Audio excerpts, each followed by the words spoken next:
नमस्कार दोस्तों, स्वागत है आप सभी का आपके ही चैनल अंजू की रसोई में। आज आपके लिए अंजू की रसोई में स्पेशल है मसालेदार पोहा। तो चलिए अपना पोहा बनाना स्टार्ट करते हैं। यहाँ मैंने पोहा लिया है, ये बहुत बारीक नहीं है, ये मीडियम का ही है, ना मोटा ना पतला। मैंने पोहे को साफ पानी से धो लिया है। इसे एक जालीदार बर्तन में छाना है ताकि इसका पानी अच्छे से निकल जाए। अब हम इसे एक बर्तन में पलट लेंगे। अब हम इसमें मिक्स करेंगे 1 बड़ा चम्मच नींबू का रस। उसके बाद हम इसमें मिक्स करेंगे 1 छोटी चम्मच चीनी, ये पिसी हुई चीनी है। साथ ही हम इसमें थोड़ा सा नमक यूज़ करेंगे। अब हम इन तीनों चीज़ को अच्छे से मिक्स कर लेंगे। चीनी, नमक और नींबू के रस को डालने से हमें ये फ़ायदा है कि जो हमारा पोहे का फ्लेवर है वो काफ़ी अच्छा हो जाएगा। हमारे पोहे के फ्लेवर में हल्की सी मिठास, खट्टापन और नमक का स्वाद अच्छे से मिक्स हो जाए, इसलिए हमें इसमें पहले से ये सब मिक्स किया है। अब हम इस पोहे को 15 मिनट तक अलग रख देंगे ताकि जो इसमें हमारा नींबू का रस, नमक और चीनी है उसमें अच्छा सा स्वाद आ जाए। तो सबसे पहले हम अपनी कढ़ाई गरम करेंगे और कढ़ाई अच्छे से गरम हो चुकी है तो हम इसमें थोड़ी सी मूंगफली फ्राई करेंगे। मूंगफली को हमें मीडियम फ्लेम पे अच्छे से फ्राई कर लेना है। तो मूंगफली अच्छे से फ्राई हो चुकी है। अब हम इसे एक बर्तन में निकाल लेंगे। हमारी कढ़ाई गरम है तो अब हम इसमें तेल डालेंगे। मैंने यहाँ सरसों तेल का यूज़ किया है, आप चाहे घी या रिफाइंड का भी यूज़ कर सकते हैं। तेल को अच्छे से गरम हो जाने देंगे। तेल अच्छे से गरम हो गया है। अब हम इसमें 1 छोटी चम्मच राई डालेंगे। राई या सरसों आप किसी भी चीज़ का यूज़ कर सकते हैं। साथ ही हम इसमें 1 चम्मच जीरा डालेंगे। कटी हुई हरी मिर्च अपने स्वाद अनुसार डालिए। साथ ही हम इसमें डालेंगे करी पत्ता। मैंने यहाँ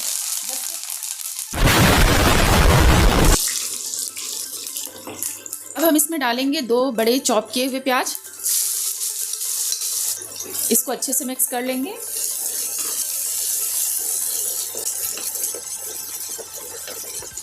दो मिनट हम प्याज को ढककर पकाएंगे। 2 मिनट हो गए हैं। प्याज भी अच्छे से ब्राउन होने लगे हैं। प्याज को हमें ज़्यादा ब्राउन नहीं करना है। अब हम इसमें डालेंगे अपने कटे हुए आलू और मटर। ये देखिए मैं आलू को छोटे छोटे पीसेस में काटा हुआ है। इन सबको अच्छे से मिक्स कर देंगे। अब हम इसमें डालेंगे 1 चम्मच नमक। मैंने पोहे में भी नमक का यूज़ किया है तो आप इसमें क्वांटिटी ज़्यादा ना करें। 2 से 3 मिनट तक ढककर पका लेंगे। 2 से 3 मिनट हो गए हैं। चलिए देखते हैं हमारे आलू पके कि नहीं।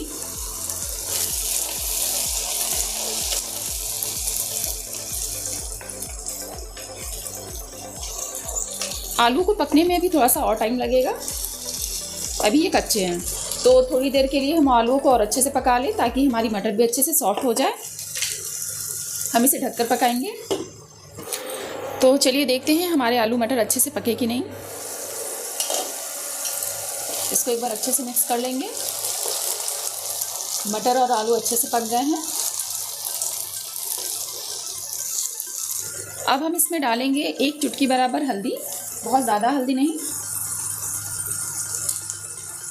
उसके बाद हम डालेंगे, आप देख सकते हैं ये आधा चम्मच सब्जी मसाला है। मैंने नॉर्मल सब्जी मसाले का ही यूज़ किया है। साथ ही मैंने इसमें आधा चम्मच गरम मसाले पाउडर का यूज़ किया है। इन सबको अच्छे से मिक्स कर देंगे। 2 मिनट तक ढककर हम अपने मसालों को पका लेंगे।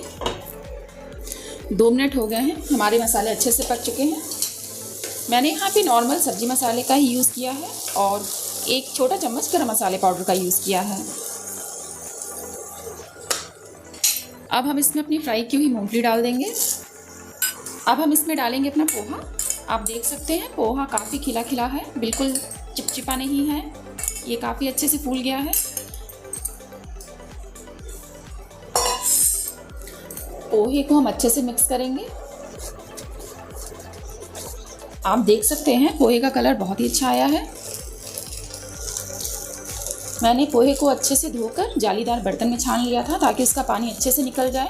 उसके बाद मैंने उसमें 1 बड़ा चम्मच नींबू का रस, 1 छोटा चम्मच पिसी हुई चीनी और थोड़ा सा नमक का यूज़ किया ताकि हमारे जो पोहे हैं उसमें एक अच्छा सा फ्लेवर आ जाए। आप ऊपर से भी उसे डाल सकते हैं। बनाने के बाद आप नींबू और चीनी को इसमें मिक्स करते हैं।